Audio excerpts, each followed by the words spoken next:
Our top story tonight, one of Singapore's most senior politicians is set to retire. Transport Minister Khaw Boon Wan, who is also coordinating Minister for Infrastructure, has spent 19 years in politics.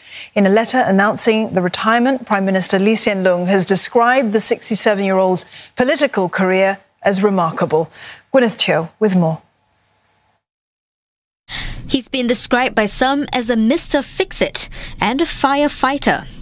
But the curtains will now come down on a distinguished public service career.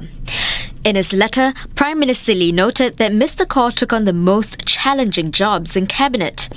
In healthcare, Mr. Khaw battled on the front lines of the SARS crisis as Senior Minister of State. Later, as Health Minister, he put in place plans that have helped Singapore be ready for the COVID-19 pandemic.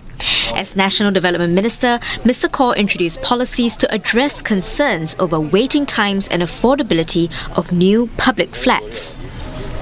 Mr. Lee also said that Mr. Khaw laid the foundations for a livable and sustainable city.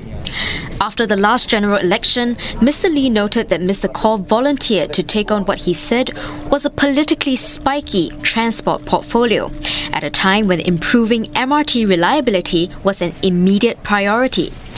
Mr. Khaw set a target that many thought was unrealistic at the time, but it was achieved in the first quarter of this year. Mr. Lee said Mr. Khaw has strengthened Singapore as an air and sea hub, pushing to improve Changi Airport and to build the upcoming Tuas megaport. His invaluable personal rapport with foreign counterparts had also helped during complex discussions on rail projects with Malaysia and airspace issues with Indonesia. On the party front, Mr. Khaw had made significant contributions to the ruling People's Action Party, leading a post-mortem after what Mr. Lee called a disappointing 2011 election. This watershed moment, Mr. Lee said, set the party on a fresh course. Even though Mr. Khaw is retiring, it won't be the end of the road. Mr. Lee said he is happy that Mr. Khaw will continue advising younger ministers on issues he has handled before. While coming in, some of you asked me, how did I come here? Of course, by train.